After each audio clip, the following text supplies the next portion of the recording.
Bonjour et bienvenue dans cette séance de révision sur les microcontrôleurs. Notre séance est divisée en deux parties.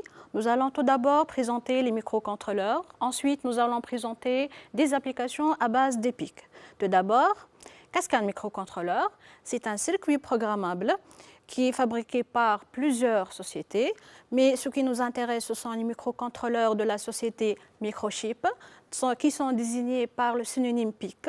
PIC, c'est-à-dire Peripheral Interface Controller.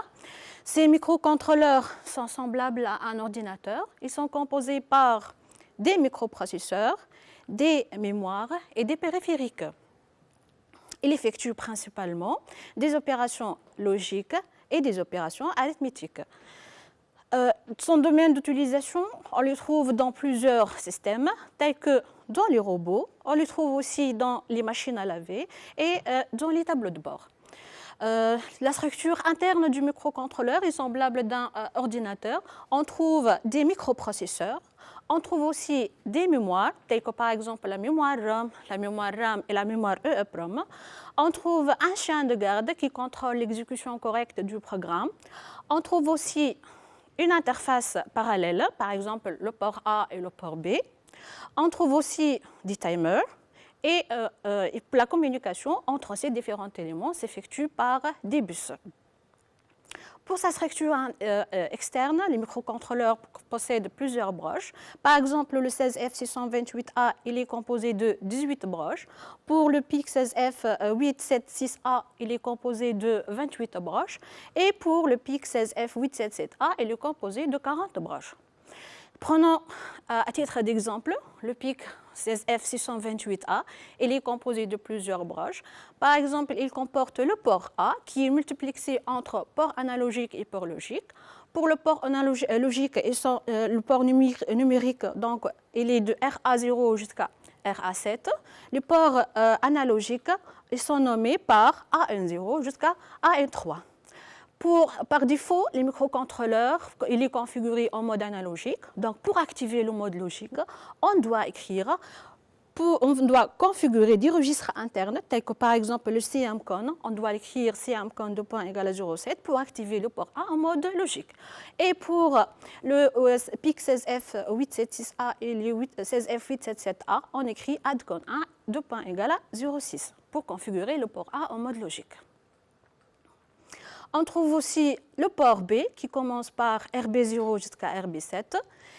On trouve alors ces deux ports-là, port A et port B, ils sont configurés par deux registres mémoire qui sont tris A et pour le port A, tris B pour le port B. Prenons par exemple le PIC 16F628A. Si on veut brancher une diode sur le port RA0, donc la broche RA0 sera configurée comme étant une sortie. On écrit dans le tris 0, 0 comme output. Et les autres, si on branche un interrupteur sur le port RB4, donc le port B.4 sera configuré comme entrée. Entrée, donc on écrit 1 comme input. Et les autres broches ne sont pas connectées. On peut les considérer comme étant en entrée ou bien comme étant en sortie, c'est-à-dire on écrit 1 ou bien 0, quelle que soit leur valeur. Il existe aussi sur le PIC 16F628A des broches d'interruption telles que RB0 int, une broche pour remise à zéro du circuit, notée donc MCLR. On trouve des broches pour l'oscillateur OSC1 et OSC2, c'est-à-dire pour brancher l'horloge du PIC.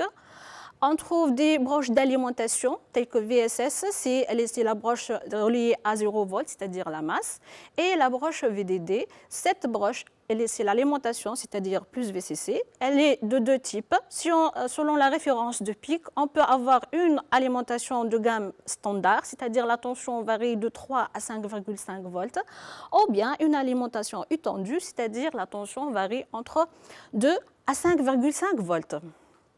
On trouve aussi une broche de variation de la vitesse du moteur à courant continu, CCPA. Passons maintenant à la programmation en langage évolué.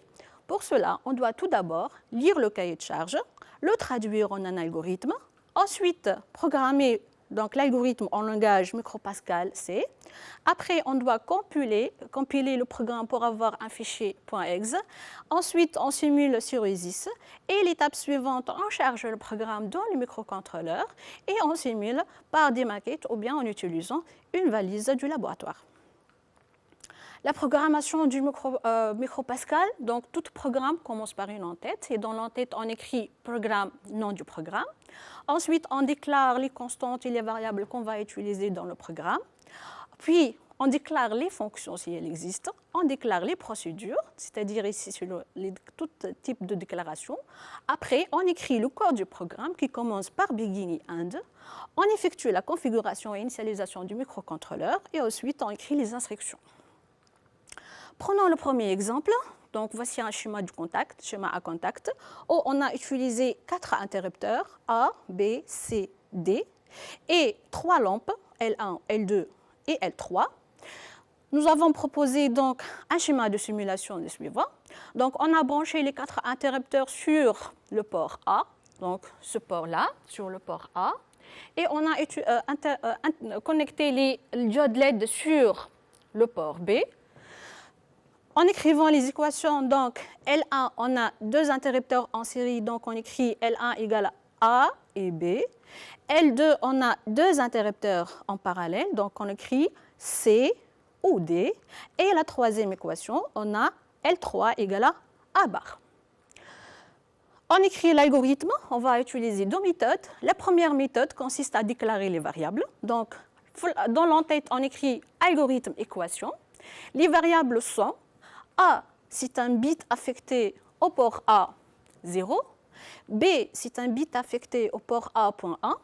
C, c'est un bit affecté au port A.2. Et D, c'est un bit affecté au port A.3. Pour les sorties, donc L1, c'est un bit affecté au port B.3. L2, bit affecté au port B.4. Et enfin, L3, c'est un bit affecté au port B.5.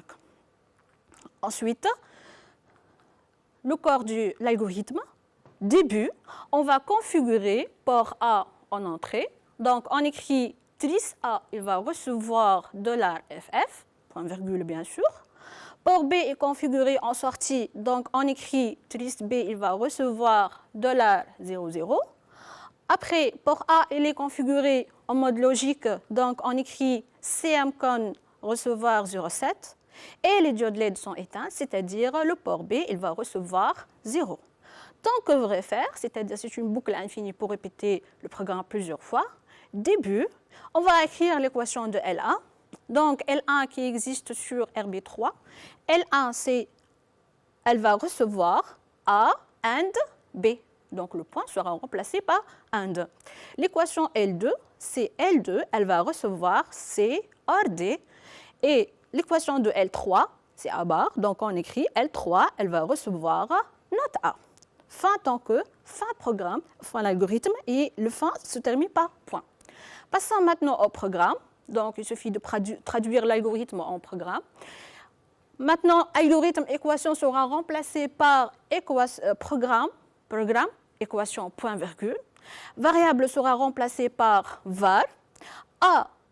Donc, on écrit maintenant A, 2 points, S bit at pour A.0, c'est-à-dire, cette bit, on va donc affecter A sur le port A.0. B, on écrit S bit at pour A.1. C, S bit at pour A.2. D, on écrit donc D, S bit at pour A.3. De même pour les sorties, donc L1, S bit at pour RB3 bit. Donc, c'est une autre méthode de déclaration des variables. Donc, c'est-à-dire L1, c'est un bit affecté au port B.3. L2, donc elle va prendre S bit at RB4 bit. Et L3, elle va prendre S bit at RB5 bit. Ensuite, le programme début donc, sera remplacé par begin. Trice A recevoir sera remplacé par 2 points égales $FF. Trice B, de même, sera remplacé par trice B, 2 points égales $00. CMCON, 2 points égales $07 en hexadécimal. Et ensuite, port B, 2 points égale 0. While true do, c'est-à-dire on a traduit tant que vrai faire, donc c'est la boucle infinie, while true do, begin. On écrit les équations en remplaçant ce recevoir par 2 points égales. Donc L1, 2 points égales A and B, point virgule. L2, 2 points égales D or C, point virgule. L3, 2 points égales note A, and, c'est-à-dire fin tant que, et un de point, c'est-à-dire fin du programme. Donc ici, dans cette première méthode, on a utilisé un adressage indirect du port, c'est-à-dire on a utilisé une variable pour accéder au port. Maintenant, on va utiliser une deuxième méthode. Dans cet algorithme-là, on ne va pas commencer par la déclaration du variable, on va commencer directement par la configuration du microcontrôleur. Donc, pour A configuré en entrée, on écrit list A va recevoir $FF. Pour B configuré en sortie, c'est-à-dire on va écrire list B va recevoir $00. Pour A au mode logique, donc on écrit CMCON va recevoir $07 et les diodes LED sont éteintes, c'est-à-dire on écrit port B va recevoir 0. Donc, que vrai faire, début. Maintenant, pour écrire l'équation L1, on ne va pas écrire L1 va recevoir A and B. On n'a pas déclaré L1, on n'a pas déclaré A et on n'a pas déclaré B. Donc, on va faire appel directement, on va écrire la valeur directement sur le port. On écrit L1. L1, c'est une diode qui est connectée sur RB3. Elle va recevoir, donc, port B.3.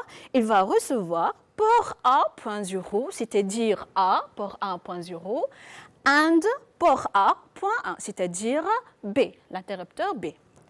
Pour écrire l'équation de L2, donc on écrit port B.4, c'est l'équation de la sortie L2. Donc, elle va recevoir port A.2 and or port A.3. Et enfin, pour le port B.5, il va recevoir note port A.0, fin tant que et fin algorithme. Passons maintenant au programme. On a la même configuration, ça reste la même. Donc, tris A, 2 points égale $FF, point virgule. Tris B, 2 points égale $00. CMCON, 2 points égale $07 pour activer port logique. Et port B, 2 points égale 0. While true do, begin. Donc, on écrit les mêmes équations, sauf on remplace ici le recevoir par 2 points égales. Donc, port B.3, 2 points égales port A.0 and port A.1. Port B.4, il va recevoir port A.2 or port A.3. Donc, on va remplacer ce recevoir par 2 points égales. Et enfin, port B.5, 2 points égales note port A.0, and et and. On a réalisé une simulation réelle de ce schéma-là en utilisant un microcontrôleur. Donc, si on appuie sur l'un des deux interrupteurs C ou D, donc la lampe s'allume. Si on appuie sur donc, A, L3, on a A bar. On appuie sur A, donc elle ne sera pas allumée. Et si on appuie maintenant sur les deux interrupteurs A et B en même temps, il faut que L1 s'allume, c'est-à-dire c'est la fonction E. Voilà. Passons maintenant à un deuxième exemple. Le deuxième exemple, c'est la porte automatique d'un entrepôt réfrigéré. Ce système est destiné à ouvrir ou fermer une porte de sortie d'un entrepôt réfrigéré d'une usine de produits laitiers de manière automatique. Le graphe 7 est le suivant. Donc, la porte est initialement fermée et la lampe rouge s'allume, c'est-à-dire dans l'étape initiale, on a LR qui est allumé. Ensuite, un détecteur infrarouge IR1, il va signaler la présence d'un camion. Et à ce moment-là, dans l'étape 1, le moteur, donc la porte s'ouvre automatiquement, c'est-à-dire le moteur tourne, et une lampe LR s'allume jusqu'à on aura la lampe qui est ouverte. À ce moment-là, donc le camion passe. S'il passe, donc un capteur IR2 sera actionné, celui-là. Et ensuite, s'il est actionné, donc la porte se ferme à nouveau, et jusqu'à donc on aura un capteur porte fermée, il est actionné. Le tableau d'affectation des entrées et sorties, c'est le suivant. Donc, pour le câblage, donc pour le graph set codé microcontrôleur, on va remplacer chaque entrée et chaque sortie par la broche du microcontrôleur. LR, donc LR, dans l'étape 0, sera remplacé par la broche RA0. Et R1, c'est un capteur qui est connecté sur RB0, donc on écrit à sa place RB0. KM1, donc KM1 est connecté sur RA2, LR connecté sur RA0, donc on le remplace par les broches. PO, donc c'est un capteur qui est branché sur RB3, donc on écrit à sa place RB3. LV, c'est une lampe connectée sur RA1, donc on écrit à sa place RA1. IR et IR1, donc IR2 et IR1, on écrit à leur place pour IR1 RB0 et on ajoute barre. Pour IR2, on écrit RB1. De même, pour les deux autres actionneurs, donc seront remplacés par RA3 et RA0. Et enfin, le capteur PF, donc PF, connecté sur RB2, donc on écrit à sa place RB2. D'où, donc si on propose de compléter le schéma de simulation, donc, sur RA0, on va mettre la sortie, donc les entrées plutôt IR1, on va commencer par les entrées, et R1 sur RB0, c'est un interrupteur, et R2 interrupteur sur RB1, PF interrupteur sur RB2, et PO, c'est un interrupteur sur RB3. Pour les sorties, donc, RA0, on connecte une lampe LR, A1, donc, on connecte la lampe LV, sur RA2, on connecte le contacteur, c'est-à-dire une lampe, sera remplacée par une lampe pour la simulation. Et sur RA3, on connecte donc KM2, c'est-à-dire la lampe qu'on appelle KM2. Passons maintenant à la programmation. On va utiliser deux méthodes. Donc la méthode numéro 1, on commence par programme, écrire le nom du programme, porte, point virgule. Var, maintenant, on va déclarer les variables. La première variable, IR, c'est un bit sur port B.0, donc sbit at port B.0. IR2, c'est un bit sur port B.1, donc IR2, ce interrupteur-là, sur le port B.1. PF, sbit at port B.2. PO, donc sbit at port B.3. Après les sorties, LR, c'est un bit sur RA.2, LV, bit sur port A.1, KM1 sur le port A.2 et KM2, sbit at port A.3. Pour les étapes du graph set X0, X1, X2 et X3, donc ce sont des étapes qui peuvent être actives ou bien non actives, donc on va les déclarer comme étant 10 bits. Ils peuvent prendre soit 0, soit 1. Le corps du programme maintenant, on va commencer par la configuration. Trist A, on va configurer le port A en sortie. Donc on peut écrire trist A, 2 points égale à 0. Cette notation-là n'est pas en hexadécimal, mais c'est une notation en décimale. On écrit 0. Trist B, on va le configurer en entrée. On écrit alors en décimale. Trist B, 2 points égale 255. CMCON, 2 points égale 0,7. Donc, on a dit que cette instruction, c'est pour configurer le port A, donc désactiver le comparateur et configurer le port A en mode logique. Initialisation du sortie, donc on écrit port A, 2 points égale à 0. Aucune diode n'est allumée. Pour les étapes du graph set, en utilisant la première règle d'évolution qui dit que l'étape initiale doit être l'étape active au début du graph set. Donc ici, X0, elle va prendre 1, c'était l'étape active, et les autres actives ne doivent pas être activées, c'est-à-dire on va mettre ici 0. While true do, begin. Maintenant, on va commencer par l'activation de toutes les étapes. Donc, activation de l'étape A1. L'équation de A1, c'est l'étape précédente, capteur précédent. Donc, A1 égale X0 et IR1. Par la programmation, on écrit if X0 égale à 1 and IR1 égale à 1, then on va désactiver l'étape précédente, c'est-à-dire x0, elle va prendre 0, et activer l'étape suivante, c'est-à-dire x1, 2 points égale à 1. 1, 2. Ensuite, on passe à l'activation de l'étape 2. Étape précédente et réceptivité précédente, c'est-à-dire c'est x1 et PO. Par la programmation, on écrit if x1 égale à 1 and PO égale à 1, then begin.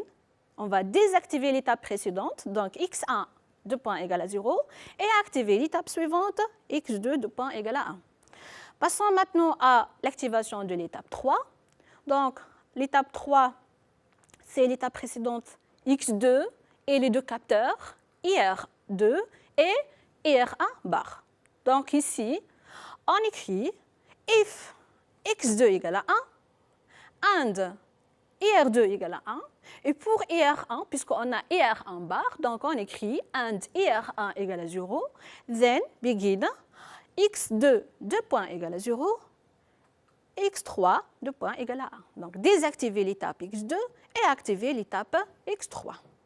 La dernière maintenant, c'est l'activation de l'étape 0. Étape précédente de 0, c'est l'étape numéro 3. Donc A0 égale x3 et PF.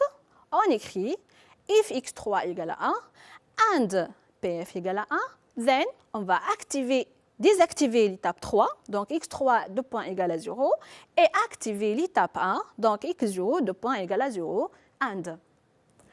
Pour les sorties maintenant, on va commencer par la première, donc activation de la sortie LR. LR, si on remarque sur le graphe 7, existe sur 3 étapes. Sur l'étape x0, sur l'étape x1 et sur l'étape x3. Donc, si l'une de ces étapes est active, donc LR, elle va prendre 1. On écrit if x0 égale à 1, or x1 égale à 1, or x3 égale à 1, then on va activer LR, c'est-à-dire on va écrire LR 2 points égale à 1, else LR 2 points égale à 0. Pour la sortie KM1, elle existe uniquement sur l'étape 1, donc on écrit if x1 égale à 1, then on va activer KM1, then KM1 elle va prendre 1, 2 points égale à 1, else KM1 2 points égale à 0. L'activation maintenant de la sortie LV, c'est une action qui se trouve sur l'étape 2, donc on va écrire if x2 égale à 1, then LV 2 points égale à 1, else LV 2 points égale à 0. Et pour la dernière, KM2 qui existe sur l'étape 3, if x3 égale à 1, then KM2 2 points égale à 1, else KM2 2 points égale à 0. And et and programme. Maintenant, on va utiliser une autre méthode pour la programmation de ce graphe 7-là par la déclaration des procédures. Donc, compléter le programme correspondant par la deuxième méthode. On va commencer donc programme port2, point virgule, var, on va déclarer les variables de la même manière, c'est-à-dire on va écrire IR2, c'est un bit sur port B.1, PF S-bit at port B.2, PO S-bit at port B.3, LR S-bit at port A.0, LV S-bit at port A.1. Pour les sorties aussi, KM1 S-bit at port A.2, KM2 c'est un bit sur le port A.3 et ici donc les étapes du graphe 7 ce sont du type bit. On va commencer maintenant par la déclaration d'une première procédure, c'est la procédure initialisation. Et dans cette procédure, on va écrire la configuration du microcontrôleur. Donc, procédure commence par begin, se termine par end. Donc, dans le corps, on écrit la configuration. Tris A, donc, on va configurer les sorties. Donc, il va prendre 0, port A en mode sortie. Tris B, donc, configurer port B en entrée. On écrit tris B, 2 points égale 255. CMCON, 2 points égale $07. On va initialiser les sorties. Donc, port A, 2 points égale à 0. Ensuite, aussi, on va initialiser les étapes du graphe 7. X0 va prendre 1 et les autres ils vont prendre 0. Ensuite, on va déclarer des procédures, ce qu'on appelle le franchissement des étapes. Donc, la première procédure franchissement T01, on va franchir la transition entre l'étape 0 et l'étape 1. Donc, le franchissement begin. X0 de point égal à 0, on va désactiver X0 et activer l'étape 1, X1 de point égal à 1, 2. Ensuite, procédure franchissement T12, c'est-à-dire on va franchir la transition entre l'étape 1 et l'étape 2. Begin, X1 de point égal à 0 et X2 de point égal à 1 et 2. De même pour les deux autres transitions. Donc, procédure franchissement T de 3 entre l'étape 2 et l'étape 3. Begin, désactiver l'étape 2 et activer l'étape 3. Procédure franchissement T30. Begin, on va désactiver donc l'étape 3, x3 de point égal à 0, et activer l'étape 0, donc x0 de point égal à 1, point virgule et 1, 2. Maintenant, on commence par, on crée le programme, donc le corps du programme.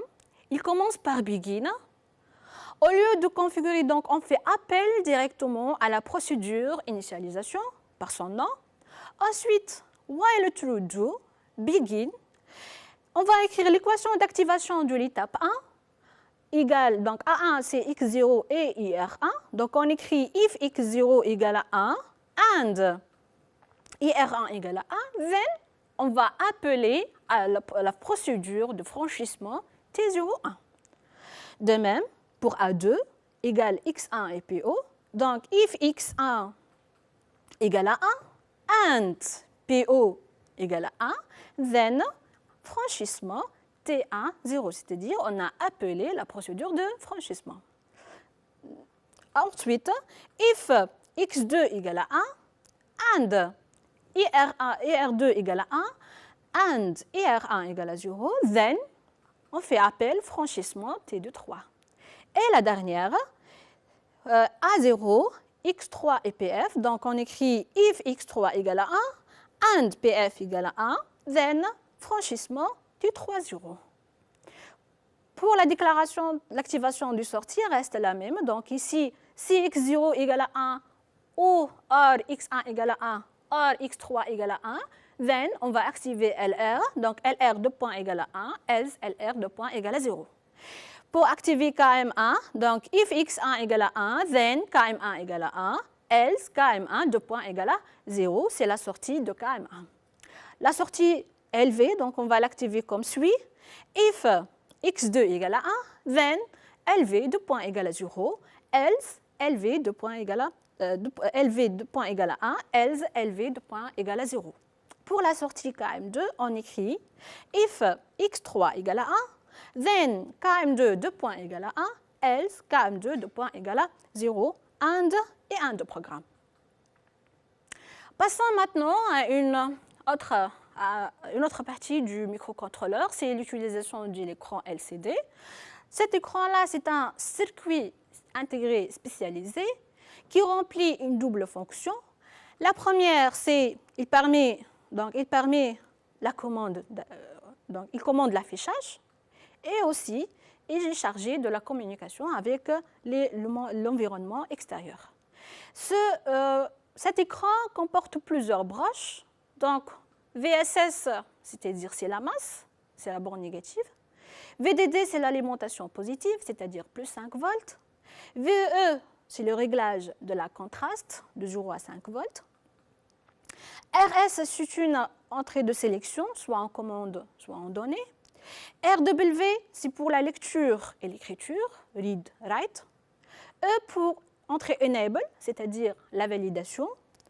D0 jusqu'à D7, ce sont les données, donc les broches de données pour la communication, soit en mode 8 bits, c'est-à-dire on va utiliser toutes les broches, ou bien en mode 4 bits, donc il suffit d'utiliser les broches des 4 jusqu'à D7.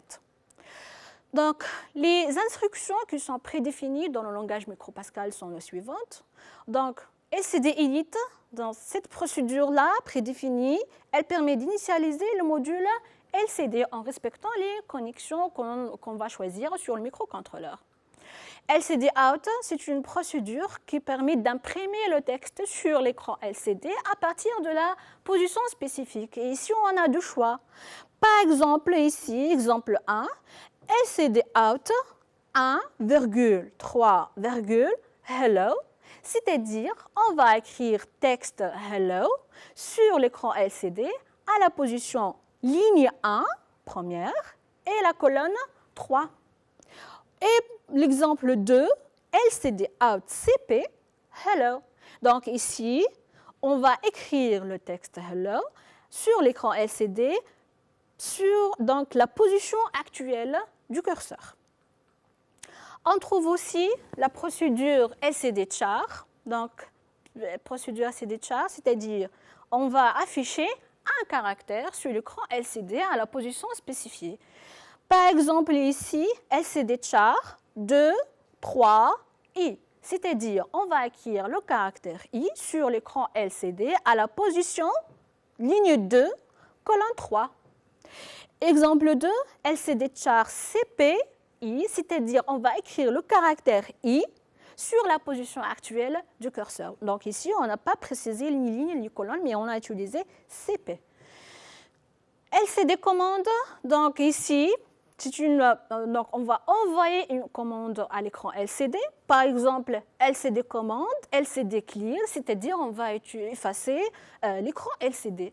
Il existe plusieurs commandes qui sont donc regroupées dans ce tableau-là. Les plus utilisées pour nous, ce sont LCD clear, c'est-à-dire on efface l'écran LCD, ou bien LCD cursor off, c'est-à-dire on va désactiver le curseur. On peut bien sûr nous amuser par utiliser d'autres procédures. Un exemple d'application ici, on veut écrire un programme qui permet d'afficher le texte BAC 2020, comme le montre donc le schéma là, sur la première ligne en effectuant un décalage à droite. Et sur la deuxième ligne, on écrit le texte admise sur la deuxième ligne, puis il fait un décalage à droite aussi. Donc le programme est le suivant. Connexion du module LCD. Donc, on va connecter les broches de l'LCD. var LCD RS. RS, donc selon ce schéma-là, existe sur la broche RC0. Donc, on va écrire sbit at port C.0. Ensuite, var LCD EN. Donc, selon ce schéma, EN existe sur la broche port C.1. var LCD D4 sur le schéma D4 existe sur le port C.2. Après, var LCD D5, donc elle existe sur donc sbit at port C.3. var LCD D6, donc on écrit sbit at port C.4. var LCD D7, donc D7 existe sur le port C.5.